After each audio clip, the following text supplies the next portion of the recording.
Hello बच्चों, मैं अर्पण कुमार गुप्ता एक बार फिर जेक बोर्ड क्लास 12th का जो बोर्ड एग्ज़ाम होने वाला है पेपर मैथ्स का, वो 2 मार्क्स से रिलेटेड हम लोग क्वेश्चन को लेकर के आए हैं, जो आज लास्ट क्लास होगा 2 मार्क्स के लिए। तो बहुत ही इम्पोर्टेंट क्वेश्चन सबों को सॉल्व करेंगे, तो आप पूरे वीडियो को ज़रूर एक बार देखें। आज के क्लास में हम लोग डिफरेंशियल इक्वेशन और प्रोबेबिलिटी से रिलेटेड 2 मार्क्स का जो क्वेश्चंस आने वाले हैं उनको सॉल्व करने का हम लोग प्रयास करेंगे। विगत कुछ दिनों से मेरा अभी क्लास बंद था। रीज़न ये था कि मेरा तबीयत ख़राब था काफ़ी ज़्यादा, हाँ बोल ही सकते हैं, और साथ ही साथ शादी का भी लगन था, तो थोड़ा भोज उज खाना भी पड़ेगा, जाना भी पड़ता है। इसके कारण से कुछ दिनों से अभी क्लास बंद था, तो अब फिर से स्टार्ट हो गया है। आप लोगों का अब डेली क्लास अपलोड होगा। ठीक है बच्चों, ज़रा सा अभी भी तबीयत मेरा अच्छी तरह से ठीक तो हुआ नहीं है, बट क्लास तो आप लोगों का भी देखना ही पड़ेगा, एग्ज़ाम सामने है इसी कारण से। ठीक, तो चलिए हम लोग समय को वेस्ट नहीं करते हैं और 2 मार्क्स से रिलेटेड जो आज अंतिम क्लास है उसको सॉल्व करने का प्रयास करते हैं। अभी तक हम लोग 2 मार्क्स से रिलेटेड जो भी हमारा चैप्टर से आने वाला था, उन सारे चैप्टर के प्रॉब्लम को हमने सॉल्व किया। जैसे first relation function, inverse trigonometry function, matrix determinant, differentiation, integration, और आज हम लोग का डिफरेंशियल इक्वेशन और प्रोबेबिलिटी से रिलेटेड है। ठीक है, तो इन सबों के प्रॉब्लम को थोड़ा देखिएगा और लास्ट तक वीडियो को देखिएगा। जो भी आप क्लास को देख रहे हैं, सारा इम्पोर्टेंट प्रॉब्लम को हमने सॉल्व किया है। ठीक है, चलिए, तो आज हमारा डिफरेंशियल इक्वेशन से रिलेटेड ये जो हम क्वेश्चन को सॉल्व कर रहे हैं, या तो ये 2 मार्क्स में रहेगा या फिर ऑब्जेक्टिव में भी रह सकता है। 2 मार्क्स में रहेगा या फिर ऑब्जेक्टिव, बट ये प्रॉब्लम आने वाला है। कौन सा? देखिए, इंटीग्रेटिंग फैक्टर। ये जो इंटीग्रेटिंग फैक्टर है, जिसको हम लोग क्या कहते हैं, समाकलन गुणांक या गुणक, जो भी बोल सकते हैं, ये इंटीग्रेटिंग फैक्टर जो है, इससे रिलेटेड आपको प्रॉब्लम दिखाई देगा। या तो आपको ऑब्जेक्टिव में दिखाई देगा या फिर 2 मार्क्स में दिखाई देगा, बट दिखाई देगा। ठीक है बच्चों, चलिए अब देखिए, अब इंटीग्रेटिंग फैक्टर, ये डिफरेंशियल इक्वेशन, अवकल समीकरण, जो आपका चैप्टर 9 है उससे रिलेटेड है। अब इंटीग्रेटिंग फैक्टर जो होता है ना, वह एक स्पेशल डिफरेंशियल इक्वेशन का निकलता है। जब हम सॉल्यूशन फाइंड करते हैं तो बोलता है, हमारे पास जब डिफरेंशियल इक्वेशन को सॉल्व करते हैं तो वहाँ पे 3 टाइप का इक्वेशन होता है। एक होता है वेरिएबल सेपरेबल, ठीक है, दूसरा आता है होमोजीनियस, और तीसरा आता है आपका लीनियर। वेरिएबल सेपरेबल, दूसरा आता है होमोजीनियस, और तीसरा आता है लीनियर। इस लीनियर डिफरेंशियल इक्वेशन का जब हम बात करते हैं तो इसी के थ्रू से आपका इंटीग्रेटिंग फैक्टर यानी कि IF निकलता है। इंटीग्रेटिंग फैक्टर यानी कि IF निकलता है, जिसको हम लोग समाकलन गुणक भी कहते हैं। समाकलन गुणक भी लिखा रहता है और समाकलन गुणांक भी लिखा रहता है, हम दोनों चीज़ को लिख लेते हैं। यहाँ समाकलन गुणक लिखा है और गुणांक भी लिखा रहता है। ठीक है बच्चों, तो ये हमारे पास जो डिफरेंशियल इक्वेशन को जो हम लोग सॉल्व करते हैं, उसी डिफरेंशियल इक्वेशन में हमारा 3 टाइप सॉल्व करने का आता है। एक वेरिएबल सेपरेबल, एक आता है आपका होमोजीनियस, और एक आता है लीनियर डिफरेंशियल इक्वेशन। तो लीनियर डिफरेंशियल इक्वेशन का ही यूज करके, किसका? लीनियर डिफरेंशियल इक्वेशन का ही यूज करके हम लोग IF यानी इंटीग्रेटिंग फैक्टर यानी कि समाकलन गुणांक को हम लोग निकालते हैं। ठीक है बच्चों, देखिए, अब हम सबसे पहला बात यहाँ पे हम लोग किसी भी लीनियर डिफरेंशियल इक्वेशन को हम पहचानेंगे कैसे। सबसे फर्स्ट हमारे लिए वो ज़रूरी है कि हम कोई भी, अगर हमारे पास लीनियर डिफरेंशियल इक्वेशन है, एकदम ध्यान से सुनिए, अगर हमारे पास कोई लीनियर डिफरेंशियल इक्वेशन है तो हम उसको देख के पहचानेंगे कैसे। कि ये लीनियर डिफरेंशियल इक्वेशन है। दैट मीन्स अगर हमारे पास कोई डिफरेंशियल इक्वेशन है तो हम उस डिफरेंशियल इक्वेशन को देखेंगे और कैसे पता करेंगे कि वो हमारा लीनियर डिफरेंशियल इक्वेशन है। ठीक है, तो कैसे रहेगा, आइए पहले उस फॉर्म को हम समझते हैं, समझने के बाद फिर हम लोग ये सब बातें करेंगे। तो कहता है कि लीनियर डिफरेंशियल इक्वेशन को, लीनियर डिफरेंशियल इक्वेशन को, डीई डिफरेंशियल इक्वेशन, रैखिक अवकल समीकरण कहते हैं इसको। लीनियर डिफरेंशियल इक्वेशन को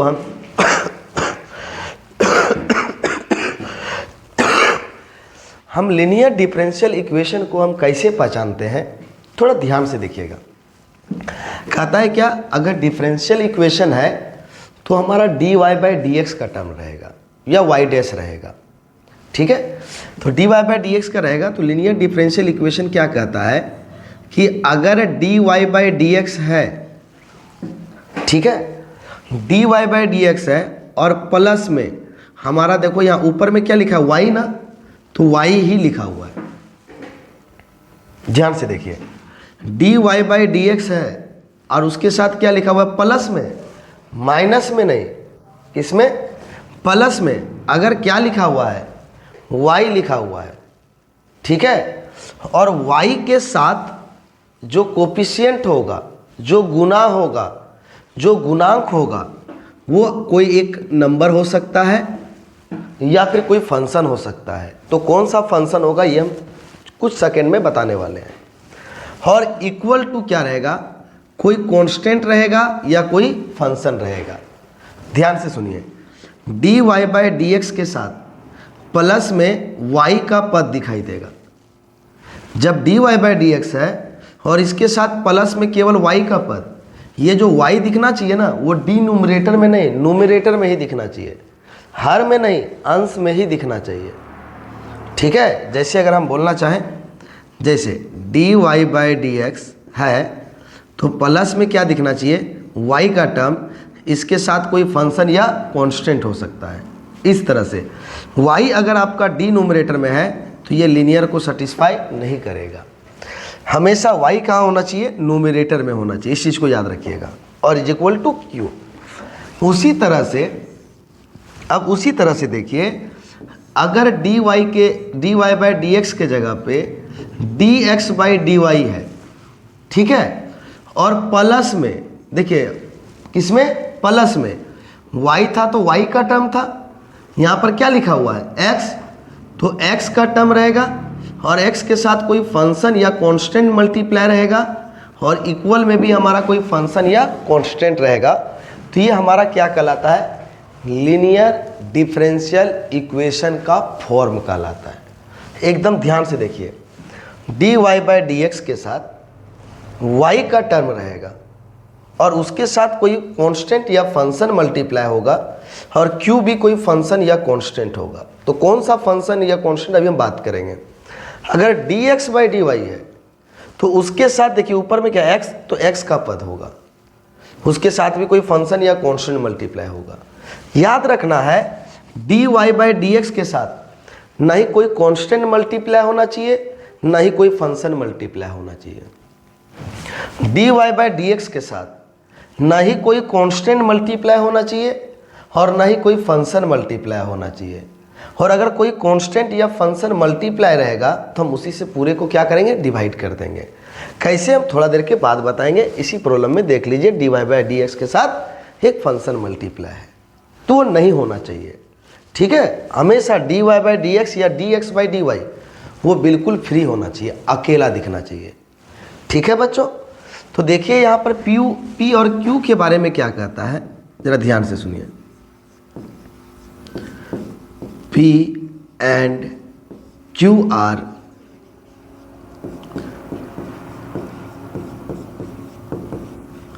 function of x और कांस्टेंट। ये जो आपका p और q जो रहेगा, ये जो आपका p और q जो रहेगा, ये जो आपका p और ये जो आपका q रहेगा, ये p और q या तो x का फंक्शन होगा या फिर कांस्टेंट होगा। ये p और q जो रहेगा वो या तो x का फंक्शन होगा, x का ही function, sine x, cos x, log x, x e to the power x जो भी रहेगा वो p और q या तो x का फंक्शन दिखेगा या फिर कांस्टेंट दिखेगा। जैसे हो सकता है दोनों हमारा x का फंक्शन हो, या हो सकता है दोनों कांस्टेंट हो, या हो सकता है दोनों में से कोई एक x का फंक्शन हो और एक कांस्टेंट हो, ये भी हो सकता है। बट p और q जो दिखेगा वह x का ही फंक्शन होगा या कांस्टेंट होगा, ठीक है, y के टर्म के साथ। तो सिमिलर बताइए, यहाँ x है, जब y था तो x का फंक्शन था या कांस्टेंट था, अब यहाँ x है तो क्या लिखेंगे बताइए?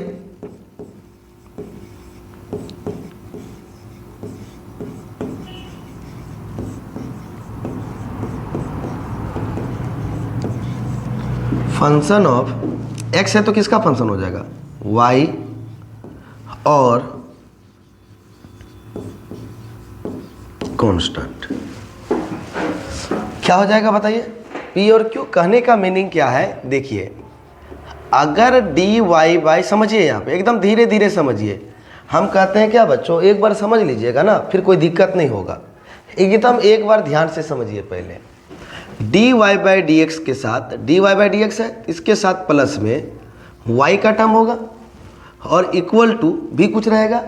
तो y के साथ जो हमारा टर्म रहेगा वो या तो कांस्टेंट होगा या फिर फंक्शन होगा किसका? x का। तो जैसे यहाँ पर क्या लिख दे? कांस्टेंट, ये भी चलेगा। और इसके जगह पे अगर हम लिख दें फंक्शन, तो याद रहे ये x का ही फंक्शन होना चाहिए। ये y का हमारा डिफ्रेंशिएशन है ना, और यहाँ y है ना, तो x का हमारा फंक्शन होना चाहिए या फिर कांस्टेंट होना चाहिए। तो ये हमारा कौन सा डिफरेंशियल इक्वेशन हो गया? लीनियर डिफरेंशियल इक्वेशन, जहाँ पर p का वैल्यू होगा 3 और q का वैल्यू होगा sin x। ठीक है। सिमिलर देखिए, अगर हम ये लिख देते हैं dy by D x plus y by x is equal to log x, हम ये लिख दिए। तो अब देखिए, ये हमारा लीनियर डिफरेंशियल इक्वेशन है कि नहीं? dy बाई डी एक्स का टर्म है, प्लस के साथ y का टर्म है, तो x डिवाइड में है, तो हम बोले तो y नहीं होना चाहिए डिनोमिनेटर में, x तो हो सकता है ना, तो इसको हम सजा देते हैं 1 by x into y is equal to log x, लिख दिए। अब बताइए तो क्या मिला? dy बाई डी एक्स के साथ y का टर्म मिला, और y के साथ हमारा x का फंक्शन होना चाहिए या कांस्टेंट होना चाहिए, और इक्वल टू में भी हमारा x का फंक्शन होना चाहिए या कांस्टेंट होना चाहिए। तो कांस्टेंट तो नहीं है बट x का फंक्शन है ना, चलेगा। तो बताइए यहाँ p का काम कौन करेगा? 1 बाई एक्स, और q का काम कौन करेगा? log x। क्या बताइए बच्चों, समझ में आ रहा है ना? सिमिलर अगर हम लेते हैं क्या, जैसे x dy by D x plus 2y is equal to x square. तो हम क्या बोले थे? पहले चेक कीजिए ये लीनियर डिफरेंशियल इक्वेशन में आ रहा है या फिर नहीं आ रहा है। तो dy बाई डी एक्स है, उसके साथ y का टर्म होना चाहिए, है बिल्कुल है, उसके साथ हमारा कांस्टेंट या x का फंक्शन होना चाहिए, x का फंक्शन नहीं है लेकिन कांस्टेंट है, और इक्वल टू में x का फंक्शन होना चाहिए, वो है। बट अभी p और q को नहीं सपोज कर सकते हैं, क्योंकि dy बाई डी एक्स के साथ x मल्टीप्लाई है, और हम क्या बताए हैं कि dy बाई डी एक्स बिल्कुल फ्री होना चाहिए। तो जब dy बाई डी एक्स बिल्कुल फ्री होना चाहिए तो x से मल्टीप्लाई है, तो पूरे टर्म को जहाँ जहाँ पर है बोथ साइड x से डिवाइड कर दो।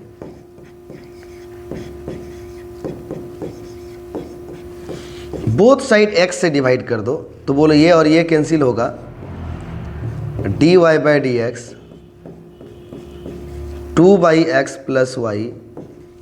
अब देखिए अब आ गया लीनियर डिफरेंशियल इक्वेशन में dy बाई डी एक्स का टर्म है, उसके साथ y का टर्म है, y के साथ हमारा x का फंक्शन है, और q के जगह पे भी हमारा किसका फंक्शन है? x का फंक्शन है। तो बताइए यहाँ पर p का काम कौन करेगा? 2 बाई एक्स, एंड q का काम कौन करेगा? x। सिमिलर देखिए अगर हम बात करते हैं dy by D x minus x into y is equal to x q.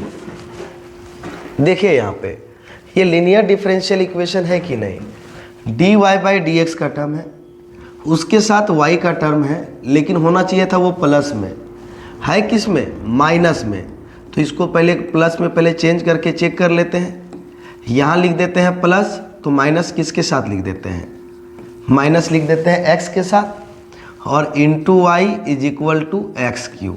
अब देखिए तो जनाब, एकदम देखिए तो dy बाई डी एक्स का टर्म है, dy बाई डी एक्स के साथ y का टर्म है, y के साथ x का फंक्शन या कांस्टेंट होना चाहिए, तो x का फंक्शन है, और इक्वल टू में भी x का फंक्शन होना चाहिए, तो x का फंक्शन है। तो यहाँ पर p का काम कौन कर रहा है, माइनस एक्स, और q का काम कौन कर रहा है, एक्स क्यू। सिमिलर यहाँ पे dx बाई डी वाई के जैसा भी काम करेगा। देखिए एक dx बाई डी वाई का, dx by D Y plus sine Y into X is equal to X, X नहीं, is equal to Y square. ये लिख लिए। अब जैसे लिखे बच्चों, तो देखिए dx बाई डी वाई है, तो प्लस में x का टर्म होना चाहिए, है dy बाई डी एक्स था, तो प्लस में y का टर्म होना चाहिए, dy बाई डी एक्स है तो प्लस में y का टर्म होना चाहिए, dy बाई डी एक्स है तो प्लस में y का टर्म होना चाहिए, dy बाई डी एक्स है तो प्लस में y का टर्म होना चाहिए। देख लीजिए, अब dx बाई डी वाई है तो प्लस में क्या होना चाहिए, x का टर्म। अब x के साथ जो मल्टीप्लाई होगा वो फंक्शन ऑफ y होना चाहिए या फिर कांस्टेंट होना चाहिए, और इक्वल टू में भी सेम कहानी। तो देखिए तो फंक्शन ऑफ y है कि नहीं, तो यहाँ पर p का काम कौन करेगा, साइन y, और q का काम कौन करेगा, y स्क्वायर। क्या बताइए, ओवरऑल क्या सारा चीज़ समझ में आ गया। अब जैसे बच्चों ये सारा चीज़ समझ में आ गया, तो यहीं से हम लोग क्या निकालते हैं, इंटीग्रेटिंग फैक्टर, ये चीज़ों को। तो इंटीग्रेटिंग फैक्टर को शॉर्ट में लिखते हैं हम लोग IF।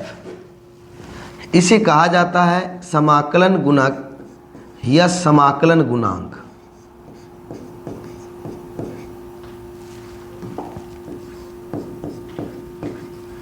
समाकलन गुणांक कैसे निकालते हैं, देखिए e to the power, e लिख देंगे, हाँ हम पावर का बात कर रहे हैं, पावर में आपको इंटीग्रेशन करना है, e में कुछ नहीं करना, e जैसे का तैसे रहेगा।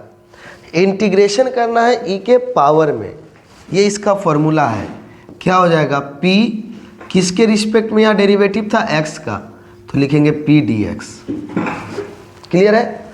उसी तरह से इसका अगर इंटीग्रेटिंग फैक्टर निकालने बोला जाएगा, तो e to the power integration p किसके रिस्पेक्ट में हुआ है, y के रिस्पेक्ट में, तो यहाँ लिखेंगे dy।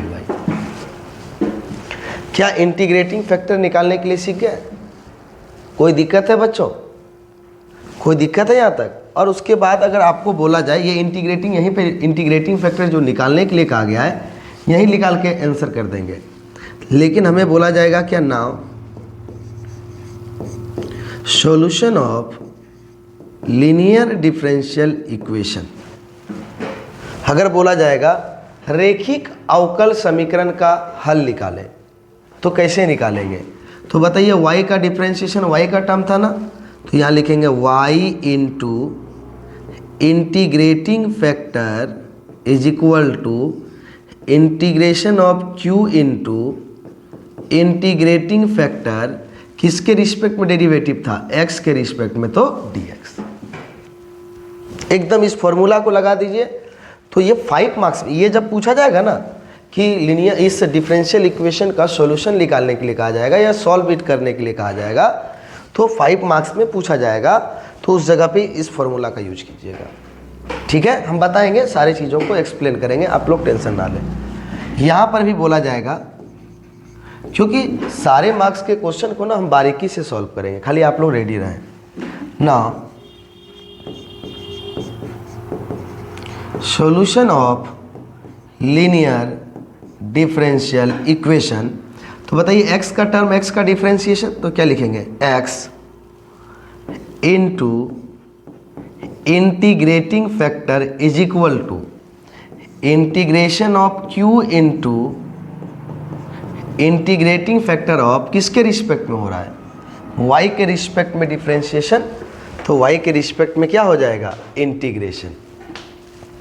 ठीक है बच्चों, एक बार देख लीजिए, हम सारा चीज़ आपको इंटीग्रेटिंग फैक्टर निकालने का फॉर्मूला, अभी प्रॉब्लम को जब हम सॉल्व करेंगे ना, किसको, प्रॉब्लम को जब हम सॉल्व करेंगे तो सारा चीज़ आपका दिमाग में आ जाएगा, क्योंकि यहाँ पे हम लोग अभी किसी प्रॉब्लम को नहीं ना लेके चल रहे हैं, ये रैंडम हम इसको सॉल्व करके आपको बता रहे हैं। अभी प्रॉब्लम को लेके चलेंगे, बिल्कुल समझ में आ जाएगा। तो बताइए, सारा चीज़ समझ में आ गया। हमें इंटीग्रेटिंग फैक्टर निकालने के लिए कहा गया है, तो ई टू दी पावर में हमें इंटीग्रेशन करना है, पी जिसके रिस्पेक्ट में डिफ्रेंशिएशन है उसी के रिस्पेक्ट में, और पी और क्यू को छांटने के लिए अभी सीखा है। तो देखिए, इस प्रॉब्लम को हम लोग सॉल्व करते हैं, और इस प्रॉब्लम को सॉल्व करने के बाद हम लोग समझते हैं कि कैसे हम लोग इसको सॉल्व करते हैं। ठीक है, देखिए पहले इस प्रॉब्लम को, आइए मेरे साथ। Since x into D Y by D x plus 2y is equal to x square, तो D Y by D x के साथ y का टर्म प्लस में दिख रहा है, और इधर x का हमारा फंक्शन है, तो बिल्कुल ये हमारा लीनियर डिफरेंशियल इक्वेशन है। और इंटीग्रेटिंग फैक्टर जो निकलता है वह लीनियर डिफरेंशियल इक्वेशन का ही निकलता है। जो इंटीग्रेटिंग फैक्टर निकलता है वह लीनियर डिफरेंशियल इक्वेशन का ही निकलता है। तो यहाँ से हम लोग क्या करेंगे कि d Y by D x हमारा अलोन चाहिए, अकेला चाहिए, तो x मल्टीप्लाई है, तो हम बोथ साइड इसको किससे हम डिवाइड कर देंगे, तो x से डिवाइड कर देंगे। बोथ साइड किससे डिवाइड कर देंगे, तो हम लोग x से इसको डिवाइड कर देंगे।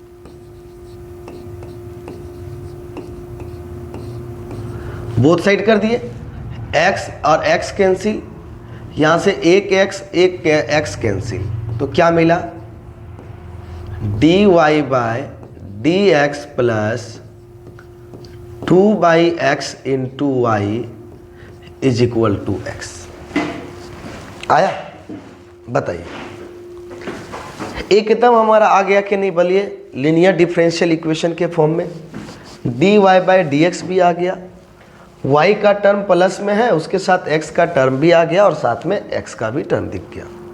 अब जैसे दिख गया तो यहाँ पे हम लोग क्या करेंगे, सपोज करेंगे, लेट, बोलिए p इज इक्वल का काम, p का काम कौन करेगा, 2/x, एंड q का काम कौन करेगा, तो ओनली x। ये काम किसका करता है भाई, p का, और ये किसका काम करता है, q का। देख लीजिए, हम यहाँ p और q, ये p का जो x का कोफिशिएंट होगा वह p का काम करेगा, और जो उस साइड हमारा x का टर्म होगा वो q का काम करेगा। याद रहे, इधर q का टर्म दिखना, सॉरी q बोलते हैं, y का term dy by D x है ना, तो इधर y का टर्म दिखना नहीं चाहिए। अब जैसे आ गया तो हमें क्या निकालना है जरा बताओ, इंटीग्रेटिंग फैक्टर, समाकलन गुणांक। तो इंटीग्रेटिंग फैक्टर क्या होता है, p e to the power integration of p किसके रिस्पेक्ट में हो रहा है, x के रिस्पेक्ट में, तो dx। तो e to the power p का वैल्यू कितना है बताओ, 2 कांस्टेंट है बाहर, 1/x dx। भाई देख, p का वैल्यू 2/x था ना, तो 2 कांस्टेंट है, तो इंटीग्रेशन साइन से बाहर, तो हुआ 1/x। अब आइए, e to the power 2 1/x का integration log mod x, c नहीं जोड़ना है यहाँ पे। अब जरा बता, हम लोग जानते हैं n log m is equal to log m to the power n होता है, n log m is equal to log m to the power n होता है बच्चों। तो हम इसको लिख सकते हैं, e to the power n log m is equal to log m to the power n। हो गया। अब देखिए यहाँ पर, अब आपको यहाँ पर एक कैलकुलेशन बताते हैं, इस कैलकुलेशन को समझिएगा। अगर e to the power log, जो यहाँ पर बेस है, e पे पावर है मतलब e क्या है, बेस है ना। जैसे हम 2 टू दी पावर x लिखे, तो ये 2 क्या कहलाता है, बेस यानी कि आधार कहलाता है, और ये क्या कहलाता है, पावर कहलाता है, यानी घात कहलाता है। 2 टू दी पावर x, 2 क्या कहलाता है, बेस यानी कि आधार, और जो पावर है ये x पावर कहलाता है, यानी घात कहलाता है। तो यहाँ पर बेस कौन है हमारा? e है। बताइए यहाँ पर हमारा कौन है? ध्यान से देखिए, यहाँ हमारा बेस कौन है? e है, और उस पर पावर log है। तो अगर log पे बेस वही रहेगा जो बेस यहाँ पर है, और यहाँ पर log के साथ कुछ लिखा हुआ है x, तो कहता क्या है कि ये e के साथ जितना भी है, देख लीजिए ये दोनों का बेस सेम हो गया ना, तो ये पूरा टर्म हमारा खत्म हो जाता है, और केवल का केवल क्या आ जाता है हमारे पास? x। केवल का केवल क्या बच जाता है? x आ जाएगा, और कुछ नहीं बचेगा। जैसे अगर हम लिखते हैं 10 to the power log to the base 10 2 लिख दिए। बोलिए दोनों log का जो बेस है वही पूरे का बेस है कि नहीं? सेम हो गया, तो पूरा 10 log पूरा टर्म खत्म हो जाएगा, और केवल का केवल क्या बचेगा? जो log के साथ है जो है। अगर एकदम ध्यान से देखिए, अगर लिखते हम 7 पे power log 8 to the base 8, तो बोलिएगा इसका वैल्यू कितना लिखेंगे? 8। तो ये सरासर गलत है। क्यों गलत है बच्चों?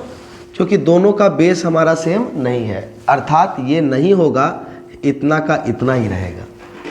ये तभी कंडीशन अप्लाई होता है e log x स्क्वायर। ये तभी अप्लाई होता है जब दोनों का बेस हमारा क्या होता है? सेम होता है। अगर ये दोनों का बेस अगर हमारा सेम है तो ही ये पूरा चीज़ गोल हो जाएगा। तो हमारे पास केवल और केवल क्या बचेगा? X square. अब बताइए, हम लोग कैलकुलस को सॉल्व कर रहे हैं, डेरिवेटिव आ रहा है मतलब कैलकुलस को सॉल्व कर रहे हैं। और कैलकुलस में हम बताए थे कि यहाँ पर केवल नेचुरल लॉग का ही यूज होता है। नेचुरल लॉग यानी कि लॉग के बेस में लिखे या ना लिखे, लॉग के बेस में लिखे या ना लिखे, ऑलरेडी ई छिपा हुआ रहता है।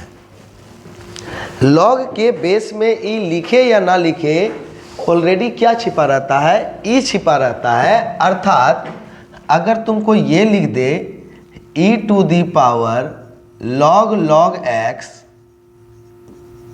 तो बताओ इस लॉग के बेस में कुछ नहीं लिखा है, मतलब ई छिपा हुआ है।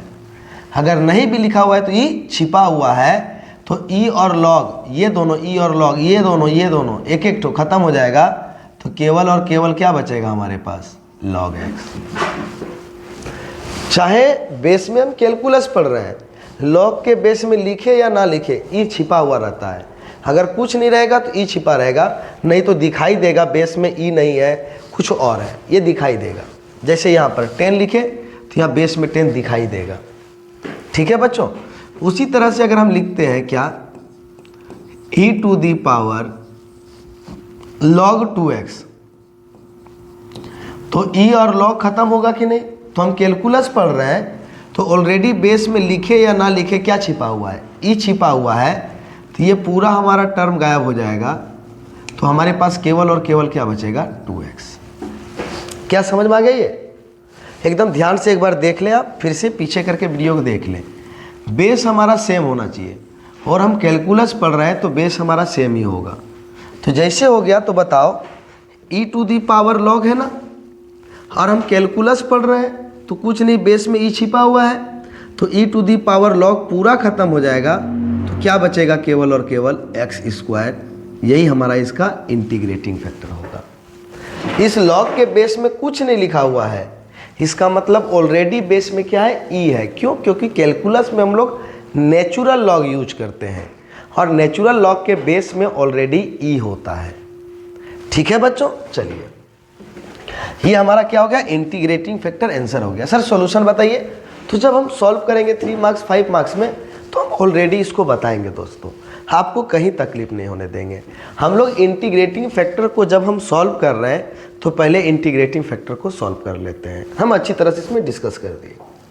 ये ना सारे प्रॉब्लम हमको सॉल्व करेंगे आप लोगों के बीच में। इसका सॉल्यूशन बताइए क्या लिखा हुआ है। आइए मेरे साथ बोलिए, dy बाई डी एक्स, इसको सॉल्व करना है, plus 2y is equal to sine x. देखिए यहाँ पर लीनियर डिफरेंशियल इक्वेशन है क्या, dy बाई डी के साथ प्लस में y का टर्म है और y के साथ जो है वो कांस्टेंट है, हाँ कांस्टेंट भी चलेगा और x का फंक्शन भी, और इधर भी x का फंक्शन है। तो ये लीनियर डिफरेंशियल इक्वेशन है। तो लीनियर डिफरेंशियल इक्वेशन है तो बताइए यहाँ से लेट p का काम कौन करेगा 2 एंड q का काम कौन करेगा sin x। अब जैसे ये काम कर जाएगा तो बताइए हमें निकालना क्या है, इंटीग्रेटिंग फैक्टर। इंटीग्रेटिंग फैक्टर का formula e to the power integration of p dx। तो क्या होगा e to the power p का वैल्यू 2 कांस्टेंट है बाहर तो केवल dx होगा। बताइए केवल p का वैल्यू 2 है, 2 कांस्टेंट है बाहर तो ओनली क्या होगा dx। अब बताइए dx का इंटीग्रेशन क्या होता है x। ये हो गया हमारा आंसर। ई पे पावर लॉग नहीं है, लॉग रहता तो फिर हम सोचते। क्या समझ में आया इंटीग्रेटिंग फैक्टर निकालने के लिए, आएगा या नहीं आएगा एग्जाम में, आएगा जरूर आएगा। आपको समझ में आ रहा है कि नहीं। चलिए ना आगे और प्रैक्टिस करते हैं ना। प्रैक्टिस जितना करेंगे ना हमारे लिए उतना बेहतर होगा, जितना ज़्यादा प्रैक्टिस करेंगे उतना हमारे लिए बेहतर होगा। आइए ना हम प्रैक्टिस में कमी नहीं छोड़ते हैं, प्रैक्टिस को समझिए।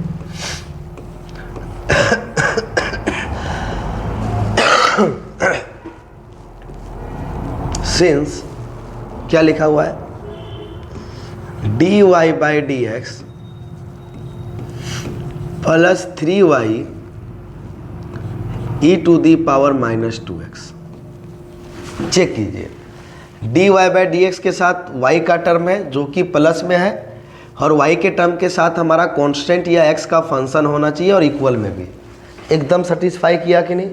y के साथ x का फंक्शन नहीं है लेकिन कांस्टेंट तो है और इक्वल टू में x का फंक्शन है, e to the power x का टर्म है। तो जैसे ही आ गया तो बताइए बच्चों फटाक से let p is equal to कितना हो जाएगा 3 और q इज इक्वल टू क्या हो जाएगा e to the power minus 2x। तो हमें क्या निकालने बोल रहा है इंटीग्रेटिंग फैक्टर। एक बार ना अच्छे से समझ लीजिएगा ना तो सारा प्रॉब्लम ना आसानी से सॉल्व हो जाता है। फिर बताइए p का वैल्यू 3 कांस्टेंट है बाहर। एक बार ना आप समय दे दीजिए इस पर 3 dx का इंटीग्रेशन x। बोलिए हम लीनियर डिफरेंशियल इक्वेशन को एक बार समझने के लिए पूरा टाइम दे दिए।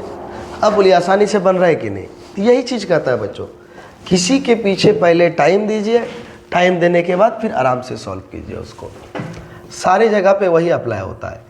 जितना धैर्य आपके पास रहेगा, जितना कंसंट्रेशन पावर आपके पास रहेगा उतना ही चीज़ें आपको ना बेहतर समझ में आएगा। याद रखिएगा dy by D x plus sec x into y is equal to 10x। Check कीजिए dy बाई डी एक्स के साथ प्लस में y का टर्म है, अब y के साथ x का टर्म है और x का टर्म है, दोनों x का ही फंक्शन है। बिल्कुल हमारा ये लीनियर डिफरेंशियल इक्वेशन होगा। अब जैसे ये लीनियर डिफरेंशियल इक्वेशन होगा तो लेट p का काम कौन करेगा बता दो सेक x एंड q का काम कौन करेगा तो 10x। अब जैसे दोनों आ गए तो यहाँ से बताइए हमारा इंटीग्रेटिंग फैक्टर क्या होगा e to the power integration of p dx। p का वैल्यू बताओ सेक x dx, फिर बताओ e to the power sec x का इंटीग्रेशन बच्चों log mod sec x plus 10x। लिख दिए log mod sec x plus 10x। जैसे लिख दिए तो बताओ यहाँ पावर में लॉग है ना, e के पावर में लॉग है और लॉग के बेस में कुछ नहीं लिखा हुआ, इसका मतलब e छिपा हुआ है। तो बताइए e और log पूरा ख़त्म हो जाएगा तो हमारे पास क्या बचेगा only sec x plus 10x। e to the power log ख़त्म हो गया। अभी हम पूरा कैलकुलेशन बताए थे तो हमारा क्या बचा सेक x प्लस 10x। ठीक है चलिए देखिए ना आसानी से ख़त्म हो जाएगा, कहीं आपको कोई दिक्कत नहीं होगा। एक बार ध्यान से पहले चीज़ों को ना जान लीजिए, एकदम ध्यान से देखिए। इससे फ़ायदा क्या होगा ना, आपको एग्ज़ाम में कभी प्रॉब्लम नहीं होगा। cos square x dy by D x plus y is equal to 10x। तो बताइए यहाँ पर dy बाई डी एक्स के साथ y का टर्म है, y के साथ कुछ नहीं तो 1 मल्टीप्लाई यानी कांस्टेंट है, और इधर x का टर्म है, चलेगा। But dy by D x अकेला चाहिए, dy बाई डी एक्स के साथ cos स्क्वायर एक्स मल्टीप्लाई है, तो बोथ साइड हम cos स्क्वायर एक्स से डिवाइड करेंगे। बोथ साइड हम cos स्क्वायर एक्स से डिवाइड करेंगे।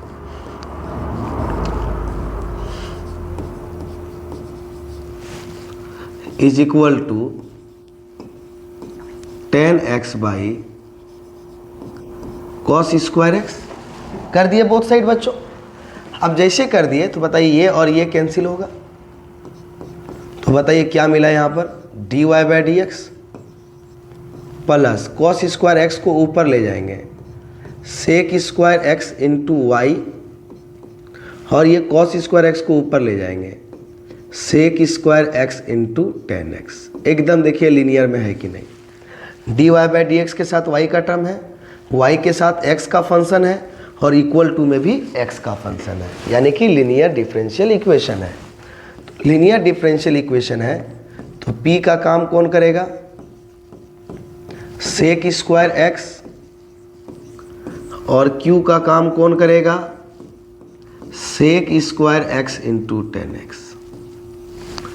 अब हमें क्या निकालना है बता दो बच्चों, integrating factor e to the power integration of p dx, p का वैल्यू बताइए, sec स्क्वायर एक्स dx। अब sec स्क्वायर एक्स का इंटीग्रेशन क्या होता है, 10x। सारे प्रॉब्लम को एक जैसा बना रहे हैं या नहीं बना रहे हैं, आप वो हमें बता दें। सारे प्रॉब्लम को एक जैसा बना रहे हैं या नहीं बना रहे हैं, कोई दिक्कत है बच्चों तो हमें ज़रूर बताइए। एकदम एक जैसा डिट्टो इसी तरह से बनाना ही है। अब देखिए यहाँ पर अगले क्वेश्चन की ओर बढ़ते हैं, तो हमें यहाँ दिख रहा है क्या, बहुत मज़ेदार सब क्वेश्चन है। अब बनाइए ना, हम प्रैक्टिस में ना कोई चीज़ का कमी नहीं छोड़ेंगे, आप सिर्फ रेडी हो जाइए बनाने के लिए। dy by D x plus y is equal to 2 by x into log x.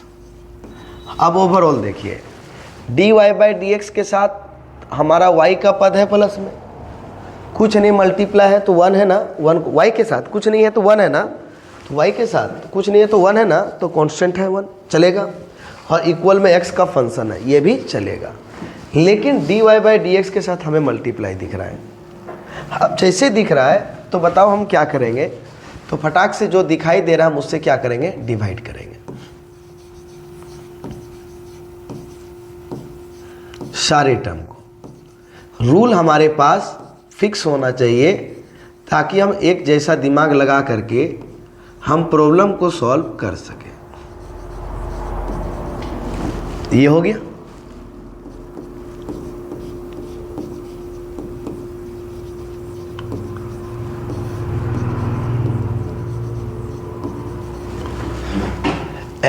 x log x cancel, dy by D x, x वाले फंक्शन को एक साथ लिख देते हैं, y को अलग, cancel, 2 by x into x क्या हो जाएगा, एक्स स्क्वायर।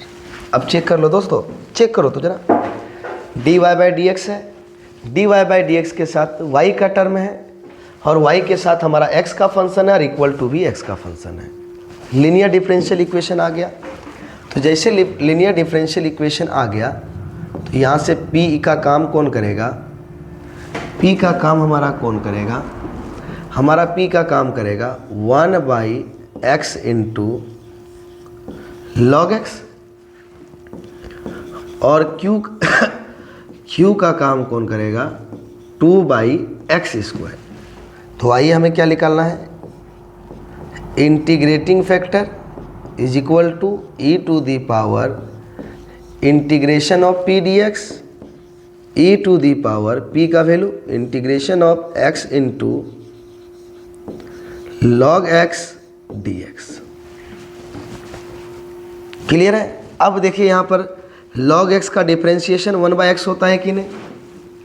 अब आते हैं यहाँ पर साइड में हम इंटीग्रेशन करेंगे। देख लीजिए साइड में कैसे इंटीग्रेशन करेंगे, ध्यान दीजिए। देखिए दो फंक्शन मल्टीप्लाई है, डिफरेंट फंक्शन है, लेकिन डिनोमिनेटर में है, तो यहाँ पर बाय पार्ट्स नहीं लगेगा। तो देखिए यहाँ पर हम किसका बाय पार्ट्स से ही, केवल बाय पार्ट्स का u इंटू वी का ही यूज करके हम लोग log x sine inverse cos inverse tan inverse का इंटीग्रेशन निकाल सकते हैं, अदरवाइज किसी का भी प्रयोग करके नहीं। तो यहाँ पर डिस्टर्ब कौन किया, log x ना। तो अब यहाँ पर log x को पुट कीजिए, put log x is equal to t. जिसको हम लोग पुट करते हैं दोस्त, हम इंटीग्रेशन ही बताए, उसका हम लोग डिफरेंशिएशन कर देते हैं।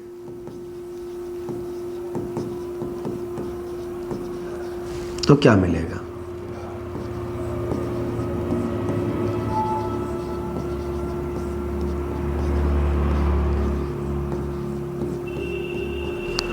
log x का डिफरेंशिएशन 1/x और t का dt बाई dx। तो dx इज इक्वल टू कितना हो जाएगा, x dt। होगा या नहीं होगा? ये डिवाइड उधर जाके मल्टीप्लाई हो जाएगा।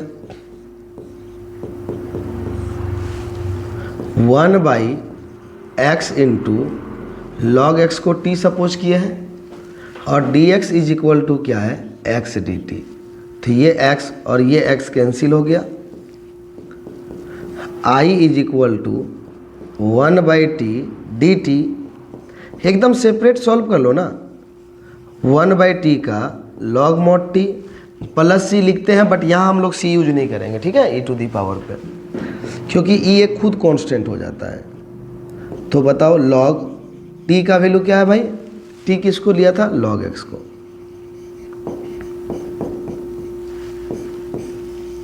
आ गया? तो बताइए यहाँ पर e to the power 1/x और log x का इंटीग्रेशन क्या आया, log x। c नहीं लिखेंगे यहाँ पर, log x आ गया। तो बताइए log के बेस में कुछ नहीं तो e छिपा हुआ है, तो e to the power log खत्म हो गया, तो केवल और केवल क्या बचेगा, log x। सभी log खत्म नहीं होता है, एक ठो खत्म होता है, एक ठो। तो ये e और ये log खत्म हो गया, तो केवल यही log x बचा। यही हमारा क्या हो गया, इंटीग्रेटिंग फैक्टर। बताइए आपको इंटीग्रेटिंग फैक्टर बच्चों समझ में आया या नहीं आया? बताइए बच्चों, इंटीग्रेटिंग फैक्टर समझ में आया कि नहीं आया? एकदम आसान सा सिस्टम है, इसको बिल्कुल बना सकते हैं। चलिए अब हम लोग जो आएंगे, अब हम लोग आते हैं प्रोबेबिलिटी के पास। किसके पास, प्रोबेबिलिटी। आइए हम प्रोबेबिलिटी के प्रॉब्लम को हम लोग सॉल्व करते हैं और चलते हैं। कैसे कैसे चलेंगे, आइए। क्या क्या बोला गया है, बोलता है if A and B are two events, A और बी दो इवेंट है जिसका प्रोबेबिलिटी हमें गिवन है। Probability of A is equal to 1/4, probability of B is equal to 1/2 and probability of A intersection B is equal to 1/8, then find probability of A naught and B naught। देखिए and मतलब और, हिंदी में और, English में and का मतलब intersection होता है। एंड का मतलब इंटरसेक्शन होता है, ठीक है। और अगर लिखा रहेगा इंग्लिश में और हिंदी में लिखा रहेगा या का मतलब यूनियन होता है। फिर से सुनिए, अगर और लिखा हुआ है, आइए जरा ध्यान से समझाते हैं। अगर और लिखा हुआ है दैट मीन्स एंड लिखा हुआ है, उसका मीनिंग होता है इंटरसेक्शन। या लिखा हुआ है इंग्लिश में और, उसका मतलब यूनियन। अगर ये दोनों में से कुछ भी नहीं लिखा हुआ है तो इंटरसेक्शन होता है। अगर हमारा और भी नहीं लिखा है, या भी नहीं लिखा है, एंड भी नहीं लिखा है, और भी नहीं लिखा हुआ है, तो इसका मतलब वहाँ पे क्या लिखा हुआ है? इंटरसेक्शन। ठीक है, चलिए तो समझ में आ गया हम यहाँ इंटरसेक्शन क्यों लिखे? क्योंकि यहाँ एंड लिखा हुआ था। क्या लिखा हुआ था? एंड, यानी कि और लिखा हुआ था। तो चलिए हम लोग को क्या निकालने बोला गया है? A probability of A not intersection B not. तो यहाँ से ना सुनो ना दोस्त, यहाँ से देखो ये फॉर्मूला याद रखना, probability of A not intersection B not is equal to probability of A union B whole not. Not मतलब नहीं, प्रोबेबिलिटी ऑफ ए नहीं, ये फॉर्मूला है, प्रोबेबिलिटी ऑफ ए नहीं इंटरसेक्शन बी नहीं is equal to probability of A union B में कोई नहीं। और जब कोई नहीं है तो इसका मतलब क्या लिखेंगे? 1 minus probability of A union B. 1 minus probability of A union B. उसी तरह से अगर आपको निकालने दे देगा probability of A not union B not, probability of A नहीं यूनियन बी नहीं, उसी तरह से बताइए तो क्या लिखेंगे? Probability of A intersection B में कोई नहीं। और इसका मीनिंग क्या होगा? 1 minus probability of A intersection. Clear है? 1 minus probability of A intersection B. ये दो फॉर्मूला याद रखिएगा, बहुत इंपॉर्टेंट है। और जनरली ऐसे याद रखिएगा, probability of A intersection B is equal to probability of A plus probability of B minus probability of A union B. याद रखिएगा इसको। अगर यूनियन निकालना हो तो माइनस को इस साइड भेज दीजिए प्लस, ये प्लस को इस साइड भेज दीजिए तो माइनस। जो निकालना होगा निकाल लीजिएगा। जैसे हम ये बोल रहे हैं, अगर आपको निकालने बोल दिया probability of A union B, तो माइनस इस साइड आ गया तो प्लस हो गया,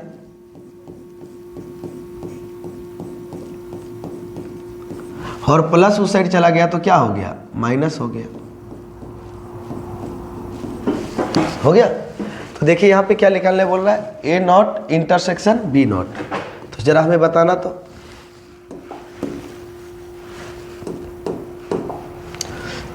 क्या लिखेंगे? लिखिए वी नो दैट, लिखिए वी नो दैट, लिखिए we know that, we know that, we know that probability of A not intersection B not is equal to probability of A union B whole not, और is equal to 1 minus probability of A union B. देख लीजिए दोस्त, formula ऊपर में लिखे हैं। अब बताइए ए यूनियन बी तो नहीं मालूम है, इंटरसेक्शन मालूम है। तो बताइए तो ए यूनियन बी का हम फॉर्मूला यहाँ पढ़ के रखे हैं कि नहीं? क्या है बताइए? Probability of A plus probability of B minus probability of A intersection B. तो क्या हो जाएगा? 1 minus probability of A is equal to 1/4 plus probability of B is equal to 1/2 minus probability of A intersection B is equal to 1/8। तो बताओ 1 minus पूरा का LCM कितना हो जाएगा? 2 4 8 का 8। 8 को 4 भी डिवाइड करेगा, 2 भी डिवाइड करेगा और 8 भी डिवाइड करेगा, इसलिए एलसीएम कितना हो गया? 8। तो यहाँ बताइए 2 प्लस 4 माइनस 1, 1 माइनस 6 माइनस 1, 5/8। यहाँ बोलो कुछ नहीं तो 1 है, कुछ नहीं तो कितना है? 1 है। एलसीएम आएगा हमारा 8। 8 माइनस 5 इज इक्वल टू 3/8। बताइए बच्चों, क्या समझ में आया कि नहीं आया?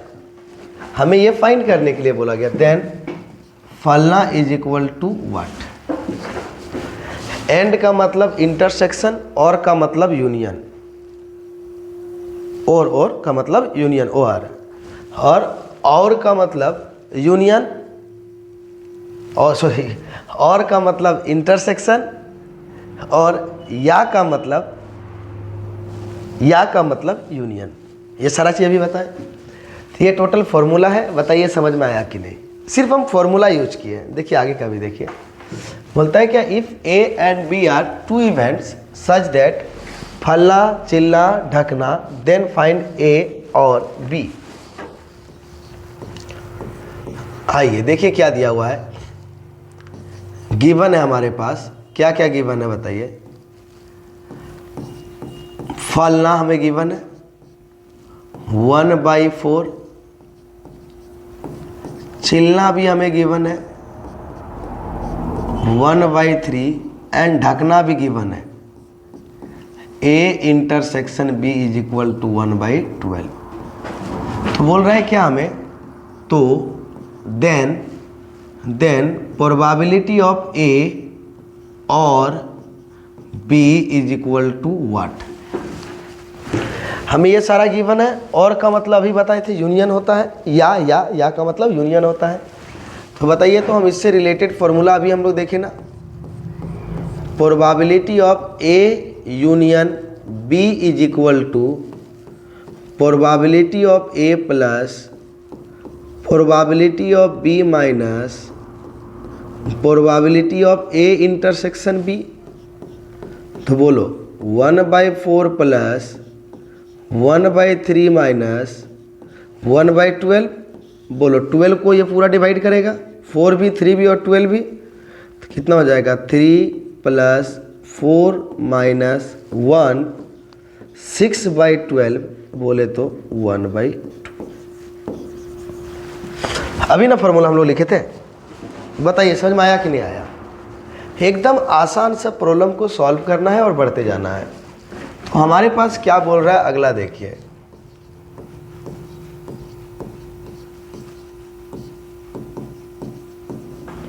क्या गिवन है, probability of E is equal to 0.6, probability of F is equal to 0.3 and probability of E intersection F is equal to 0.2। Then क्या फाइंड करने के लिए कर रहा है, probability of E by F is equal to what, and का मतलब और, probability of F by E is equal to what. तो आइए बच्चों हम लोग यहाँ पर देखते हैं हमें क्या निकालने बोल रहा है, कंडीशनल प्रोबेबिलिटी है। Probability of E by F is equal to होता है probability of E intersection F by, जिससे भाग है ना उसके प्रोबेबिलिटी से भाग दे देना है। कैसे निकालेंगे, दोनों का इंटरसेक्शन। अब देखिए यहाँ पे इंटरसेक्शन का कहानी, आप probability of E intersection F लिखिए या probability of F intersection E लिखिए, दोनों का मीनिंग बराबर होता है। Probability of E intersection F लिखिए या एफ इंटरसेक्शन ई लिखिए बच्चों, दोनों सेम वैल्यू को देता है। तो हम ई बाय एफ कैसे निकालते हैं, दोनों का हम इंटरसेक्शन लिख देंगे, उसका प्रोबेबिलिटी, और जो भाग होगा उससे भाग दे देंगे। ठीक है, जो नीचे होगा उसी से क्या करेंगे, भाग। तो बताइए probability of E intersection F कितना है 0.2, प्रोबेबिलिटी ऑफ एफ कितना है 0.3, दोनों का डेसिमल खत्म हो गया, आंसर। और दूसरा क्या निकालने बोल रहा है, प्रोबेबिलिटी ऑफ एफ बाई ई, तो दोनों का हम इंटरसेक्शन निकालेंगे बाई प्रोबेबिलिटी ऑफ कौन है डिवाइड में, ई दे देंगे। ई इंटरसेक्शन एफ का 0.2 और प्रोबेबिलिटी ऑफ ई जो भाग है उसके जगह पे क्या लिखेंगे 0.6, कैंसिल हो गया, तो कितना आएगा बताइए 1/3। कोई दिक्कत है, फॉर्मूला लिखने के लिए सीख गए? चलिए कैसे लिखना है, नहीं समझ में आ रहा है तो हमें ज़रूर बताएं, हम बताएंगे सारी चीज़ों को, जो भी समझ में ना आए। हमसे जब तक नहीं आप पूछिएगा ना, क्लियर नहीं हो जाएगा तो कैसे बताएंगे हम तो सारी चीज़ों को हम बता ही रहे एक एक करके, जो भी फॉर्मूला आएगा प्रोबेबिलिटी में। बोलिए गिवन क्या है, probability of A is equal to 1/2, probability of B is equal to 1/3 and probability of A intersection B is equal to 1/6, then probability of A union B. अब तो सब चीज़ तो आपको मालूम है ना, देख लीजिए ना, तो यहाँ पर आप फॉर्मूला लगा दीजिएगा डायरेक्ट। किसका? ए यूनियन बी का तो एक ही तो ना फॉर्मूला पड़े हैं। कौन सा formula? Probability of A plus probability of B minus probability of A intersection B, 1/2 plus 1/3 minus 1/6। इसको बना लीजिएगा।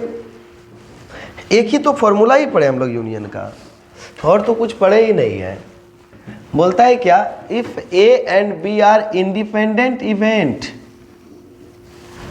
स्वतंत्र घटना, जब ये वर्ड का मेंशन हो जाए, इंडिपेंडेंट इवेंट यानी कि स्वतंत्र घटना का जब मेंशन हो जाए, तो बच्चों यहाँ पर बातें कुछ चेंज हो जाती है। तो फॉर इंडिपेंडेंट इवेंट के लिए क्या होता है, देखिए लिखिएगा, for independent event,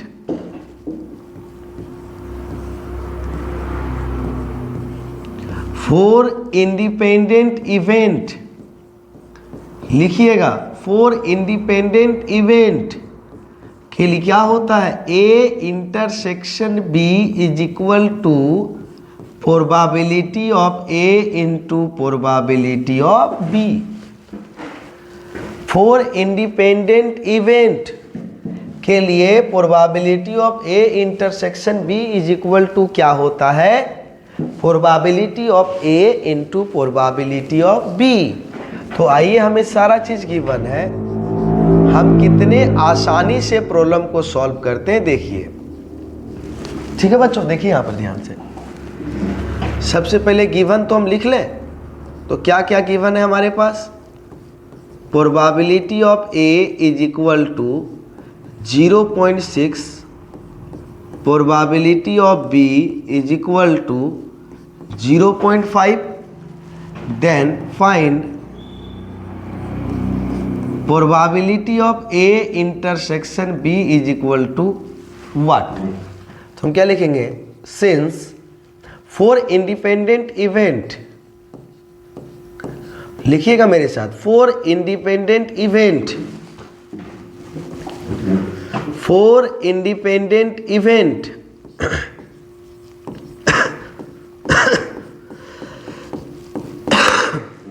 for independent event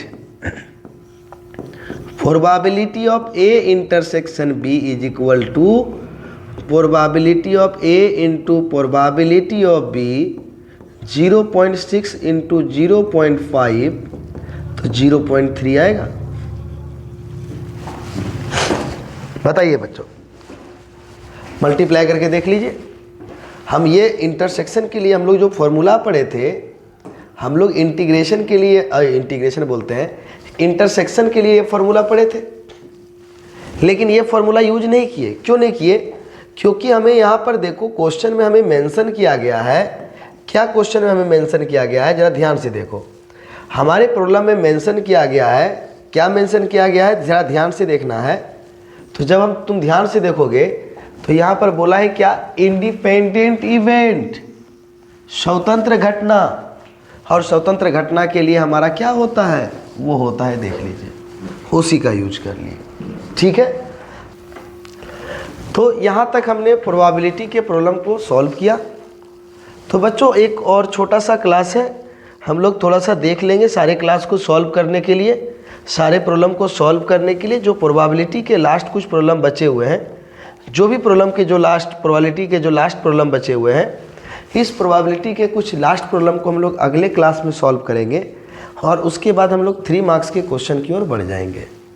तो आज का क्लास आपके लिए बहुत इम्पोर्टेंट था, वो बिल्कुल पूरा कंप्लीट करें। फिर मिलेंगे हम लोग अगले क्लास में 2 मार्क्स को कंप्लीट करने के साथ साथ 3 मार्क्स के क्वेश्चन को लेकर के। ठीक है बच्चों, तब तक हम विदा लेते हैं। धन्यवाद।